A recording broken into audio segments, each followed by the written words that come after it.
हाँ जी, सत श्री अकाल बई सारिਆਂ ਨੂੰ। ਅੱਜ ਮੇਰੇ ਕੋਲ ਇੱਕ ਸਰ ਦਾ ਫੋਨ ਆਇਆ ਪਠਾਨਕੋਟ ਤੋਂ, ਜਿਨ੍ਹਾਂ ਦਾ ਨਾਮ ਹੈ ਸ਼ਿਵ ਕੁਮਾਰ, ਤੇ ਉਹਨਾਂ ਦਾ ਪਟਵਾਰੀ ਦੇ ਵਿੱਚ ਆਪਦੀ ਕੈਟੇਗਰੀ ਦੇ ਵਿੱਚ ਰੈਂਕ 1 ਆਇਆ ਹੈ। ਸਾਡੇ ਲਈ ਬਹੁਤ ਖੁਸ਼ੀ ਦੀ ਗੱਲ ਸੀਗੀ ਵੀ ਅਸੀਂ ਪਹਿਲੇ ਬੈਚ ਦੇ ਵਿੱਚ ਹੀ ਕਿਸੇ ਵੀ ਕੈਟੇਗਰੀ 'ਚ ਰੈਂਕ 1 ਦੇ ਸਕੇ। ਤੇ ਸਾਨੂੰ ਉਮੀਦ ਹੈ ਕਿ ਤੁਸੀਂ ਵੀ ਜਿਹੜੇ ਐਗਜ਼ਾਮ ਦੀ ਤਿਆਰੀ ਕਰ ਰਹੇ ਹੋ ਉਹਦੇ ਵਿੱਚ ਤੁਸੀਂ ਫਲਾਈਂਗ ਕਲਰਸ ਦੇ ਨਾਲ ਪਾਸ ਹੋਵੋਗੇ। 2-3 ਦਿਨ ਪਹਿਲਾਂ ਮੈਂ ਤੁਹਾਨੂੰ ਦੱਸਿਆ ਸੀਗਾ ਮਹੇਸ਼ਵਰ ਘਈ ਦਾ ਮੈਨੂੰ ਫੋਨ ਆਇਆ ਸੀਗਾ, ਉਹਦਾ ਰੈਂਕ 3 ਆਇਆ ਹੈ ਆਪ ਦੀ ਕੈਟੇਗਰੀ ਦੇ ਵਿੱਚ। ਤੇ ਮੈਨੂੰ ਉਮੀਦ ਹੈ ਦੋਨਾਂ ਨੂੰ ਜ਼ਿਲ੍ਹੇਦਾਰ ਦੀ ਪੋਸਟ ਮਿਲੂਗੀ ਇਹਨਾਂ ਦੀ ਆਪਦੀ ਕੈਟੇਗਰੀ ਦੇ ਵਿੱਚ। ਆਪਾਂ ਹੁਣ ਈਟੀਆਈ ਤੇ ਫੋਕਸ ਕਰੀਏ, ਆਪਾਂ ਵਧੀਆ ਜਿਹੇ ਮਾਰਕਸ ਲੈ ਕੇ ਪਾਸ ਹੋਣਾ ਹੈ। ਚਲੋ ਜੀ, ਅੱਜ ਅਸੀਂ ਐਮਸੀਕਿਊ ਕਰਦੇ ਹਾਂ ਇੰਡਸਟਰੀਅਲ ਰਿਲੇਸ਼ਨ ਕੋਡ 2020 ਦੇ। ਇਹ ਕੀ ਕਹਿੰਦਾ ਹੈ? ਇਹ ਕਹਿੰਦਾ ਹੈ ਵੀ ਯਾਰ ਐਜ਼ ਪਰ ਦ ਨਿਊ ਇੰਡਸਟਰੀਅਲ ਰਿਲੇਸ਼ਨ ਕੋਡ ਕਿੰਨੇ ਇੱਕ establishment of less than how many workmen can lay off, retrench, close without the government approval। ਤੁਹਾਨੂੰ ਪਤਾ ਹੈ ਲੇ ਆਫ ਦਾ ਮਤਲਬ ਕੀ ਸੀਗਾ, ਮੈਂ ਦੱਸਿਆ ਹੋਇਆ ਤੁਹਾਨੂੰ ਵੀ ਬੰਦਾ ਆਇਆ ਕੰਮ ਤੇ ਉਹਨੂੰ ਕੰਮ ਨਹੀਂ ਦਿੱਤਾ ਫॉर ਵੇਰੀਅਸ ਰੀਜ਼ਨਸ। ਰਿਟਰੈਂਚਮੈਂਟ ਦਾ ਮਤਲਬ ਵੀ ਤੁਹਾਨੂੰ ਪਤਾ ਹੈ ਵੀ ਬੰਦੇ ਨੂੰ ਅਸੀਂ ਕੱਢਤਾ for various reasons, apart from ਕਿਹੜੇ ਰੀਜ਼ਨ ਸੀਗੇ, ਜਿਵੇਂ ਕਿ ਉਹਦੀ ਰਿਟਾਇਰਮੈਂਟ ਹੋ ਗਈ, ਉਹਦਾ ਟਾਈਮ ਪੂਰਾ ਹੋ ਗਿਆ, ਇਦਾਂ ਦੇ ਕੋਈ ਰੀਜ਼ਨਸ ਜਿਹੜੇ ਆਪਾਂ 4-5 ਕੀਤੇ ਸੀਗੇ। And close down.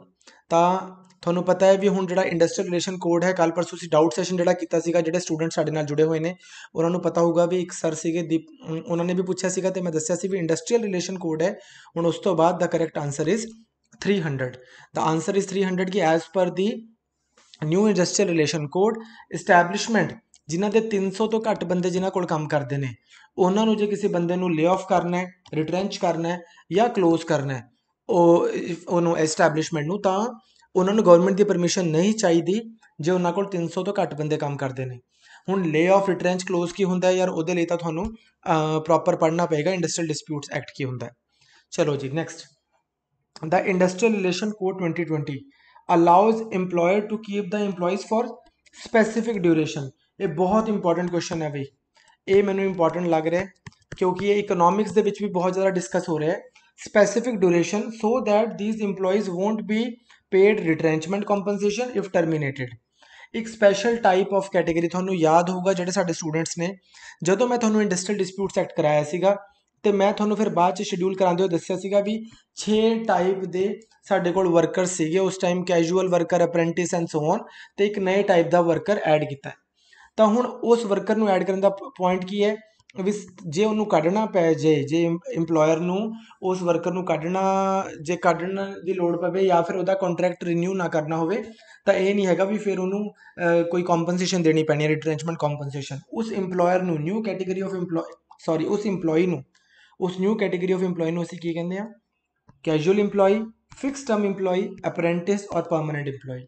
ਮੈਂ ਤੁਹਾਨੂੰ ਦੱਸਿਆ ਸੀਗਾ ਵੀ fix term employee is the term. ਤੇ ਇੱਕ ਚੀਜ਼ ਹੋਰ ਫੈਕਟ ਯਾਦ ਰੱਖਿਓ, ਕਨਸੈਪਟ, ਵੀ ਤੁਸੀਂ ਪਰਮਾਨੈਂਟ ਇੰਪਲੋਈ ਨੂੰ, ਐਗਜ਼ਿਸਟਿੰਗ ਪਰਮਾਨੈਂਟ ਇੰਪਲੋਈ ਨੂੰ ਤੁਸੀਂ ਫਿਕਸ ਟਰਮ ਇੰਪਲੋਈ ਦੇ ਵਿੱਚ ਸ਼ਿਫਟ ਨਹੀਂ ਕਰ ਸਕਦੇ। ਇਹ ਨਹੀਂ ਕਹਿ ਸਕਦੇ ਵੀ ਇਹ ਬੰਦਾ ਮੇਰੇ ਕੋਲ 10 ਸਾਲਾਂ ਤੋਂ ਕੰਮ ਕਰਦਾ ਸੀ, ਅੱਜ ਤੋਂ ਮੈਂ ਇਹਨੂੰ ਫਿਕਸ ਟਰਮ ਇੰਪਲੋਈ ਬਣਾਤਾ। ਠੀਕ, ਜੇ ਬੰਦਾ ਕੋਈ 10 ਸਾਲਾਂ ਤੋਂ ਕੰਮ ਕਰ ਰਿਹਾ ਸੀਗਾ, ਜੇ ਉਹਨੂੰ ਤੁਸੀਂ ਕੱਢਣਾ ਹੈ ਤਾਂ ਫਿਰ ਤੁਹਾਨੂੰ ਹੁਣ ਰਿਟਰੈਂਚਮੈਂਟ ਵਾਲਾ ਪ੍ਰੋਸੀਜਰ ਤੇ ਉਹਦੀ ਕੰਪਨਸੇਸ਼ਨ ਪੇ ਕਰਨੀ ਪੈਣੀ ਹੈ ਇੰਪਲੋਇਰ ਨੂੰ। Next, industrial relation code amends the definition of strike to mass casual leave। Now in this context, select the correct option। If over 50% of companies worker take concerted casual leave, 50% ਤੋਂ ਜ਼ਿਆਦਾ ਬੰਦੇ ਜੇ ਹੁਣ mass casual leave ਲੈਣ, then it will be treated as strike। However, workers cannot go on strike without 14 days notice। दूसरा, if over 10% workers take concerted casual leave, however they cannot do it without 14 days notice। ਤੀਜਾ, if over 25% of workers take leave, however they cannot do without 14 days notice। and if over 70% of company workers take concerted casual leave, it will be treated as strike।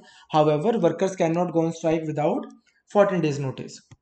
50% worker ਜੇ ਚਲੇ ਗਏ 14 ਦਿਨ ਦਾ notice ਦੇ ਕੇ, ਇਹ notice ਦਾ ਦਿਨ ਵੀ ਯਾਦ ਰੱਖਿਓ, ਆਪਣੇ ਆਪ 'ਚ ਤੁਹਾਨੂੰ MCQ ਆ ਸਕਦਾ ਹੈ। As you can see sorry option ਦੇ ਵਿੱਚ ਮੈਂ 14 ਹੀ ਲਿਖਿਆ, ਤਾਂ ਤੁਹਾਨੂੰ ਇਹ ਤਾਂ ਪਤਾ ਲੱਗ ਗਿਆ ਵੀ ਸਟ੍ਰਾਈਕ ਲਈ 14 ਦਿਨ ਦਾ ਨੋਟਿਸ ਦੇਣਾ ਤੇ 60 ਦਿਨਾਂ ਤੋਂ ਘੱਟ ਨੋਟਿਸ ਹੋਣਾ ਚਾਹੀਦਾ। ਇਹ ਵੀ ਨਹੀਂ ਤੁਸੀਂ ਨੋਟਿਸ ਦੇ ਦੋਗੇ ਅਸੀਂ 3 ਮਹੀਨੇ ਬਾਅਦ ਸਟ੍ਰਾਈਕ ਕਰਾਂਗੇ ਬਈ, maximum 60 days, minimum 14 days.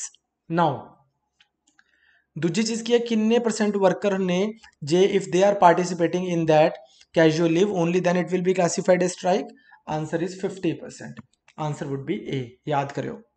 next, The Industrial Relation Code Bill 2020 proposed for amalgamating, simplifying and rationalizing the relevant provision of which of the following acts?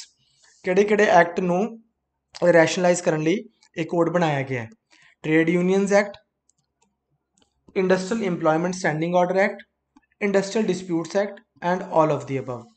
As you know trade union act ਦੇ ਵੀ ਬਹੁਤ ਸਾਰੇ provisions ਨੇ ਜਿਹੜੇ rationalise ਕੀਤੇ ਆ, industrial employment act ਦੇ ਵੀ, ਤੇ industrial dispute ਦਾ ਤਾਂ ਮੈਂ ਹੁਣ ਤੁਹਾਨੂੰ ਕਰਾ ਕੇ ਹਟਿਆ, ਜਿਵੇਂ ਵੀ 300 ਕਰਤਾ। ਸਿਮਿਲਰਲੀ ਟ੍ਰੇਡ ਯੂਨੀਅਨ ਐਕਟ ਦੇ ਵੀ ਪ੍ਰੋਵੀਜ਼ਨ ਚੇਂਜ ਕੀਤੇ ਆ with regard to grievance redressal, with regard to trade union ਮੰਨਿਆ ਕਿਹਨੂੰ ਜਾਊਗਾ, ਅਗਲਾ MCQ ਅਸੀਂ ਉਹੀ ਕਰਾਂਗੇ। And industrial employment standing order act ਦਾ ਜਦੋਂ ਮੈਂ ਤੁਹਾਨੂੰ ਕਰਾਇਆ ਸੀ, ਮੈਂ ਤੁਹਾਨੂੰ ਅਪਡੇਟਡ ਪ੍ਰੋਵੀਜ਼ਨਸ ਨਾਲ ਹੀ ਕਰਾਇਆ। ਤਾਂ correct answer is D, all the above. Next, as per the Industrial Relation Code Bill 2020, the trade union with the support of at least how many workers on the muster roll will be recognized as the sole negotiating union by the employer? ਇਹ question ਸੁਣੋ ਬਈ, ਜੇ ਤਾਂ ਕੋਈ employer ਹੈ, employees ਨੇ, ਜੇ ਤਾਂ ਇੱਥੇ ਇਹਦੀ ਕੰਪਨੀ 'ਚ ਇੱਕੋ ਹੀ ਟ੍ਰੇਡ ਯੂਨੀਅਨ ਹੈ, ਫਿਰ ਤਾਂ ਨੈਗੋਸ਼ੀਏਟ ਕਰਨ ਲਈ according to trade industrial relation code bill ਇਹ ਇਕੱਲੀ ਟ੍ਰੇਡ ਯੂਨੀਅਨ ਹੀ ਬਹੁਤ ਹੈ, ਬਸ ਇਹੀ ਟ੍ਰੇਡ ਯੂਨੀਅਨ ਜਿਹੜੀ ਹੈ ਇਹ ਰਿਪਰੈਜ਼ੈਂਟੇਸ਼ਨ ਕਰੂਗੀ। ਬਟ ਜੇ ਮੰਨ ਲਓ ਇਹ ਇੰਪਲੋਇਰ ਹੈ ਤੇ ਇੰਪਲੋਈਜ਼ ਦੀ ਮਲਟੀਪਲ ਟ੍ਰੇਡ ਯੂਨੀਅਨਸ ਬਣੀਆਂ ਹੋਈਆਂ ਨੇ, ਮਲਟੀਪਲ ਟ੍ਰੇਡ ਯੂਨੀਅਨਸ, ਤਾਂ ਹੁਣ ਨੈਗੋਸ਼ੀਏਟ ਕਰਨ ਲਈ ਕਿਹੜੀ ਟ੍ਰੇਡ ਯੂਨੀਅਨ ਨਾਲ ਗੱਲ ਕੀਤੀ ਜਾਏਗੀ? ਇੰਪਲੋਇਰ ਕਿਹੜੀ ਟ੍ਰੇਡ ਯੂਨੀਅਨ ਨਾਲ ਗੱਲ ਕਰੇਗਾ? ਉਹ ਉਸ ਟ੍ਰੇਡ ਯੂਨੀਅਨ ਨਾਲ ਗੱਲ ਕਰੇਗਾ ਜਿਹਨੂੰ ਕਿੰਨੇ ਬੰਦੇ ਦੀ ਸਪੋਰਟ ਹੈ? 51%, 52, 49 ਕਿ 50? 51%. This is the correct option. So these were the 5 MCQs about the Industrial Relation Code Bill. I hope कि तुसी कल रात ਨੂੰ 9 ਵਜੇ ਤੱਕ Industrial Relation Code Bill ਹੁਣ ਰਿਵਾਈਜ਼ ਕਰ ਲੋਗੇ। ਕੱਲ ਨੂੰ ਮੈਂ ਤੁਹਾਨੂੰ ਦੁਬਾਰਾ ਮਿਲਾਂਗਾ with new set of MCQs on the next topic. Till then, take care.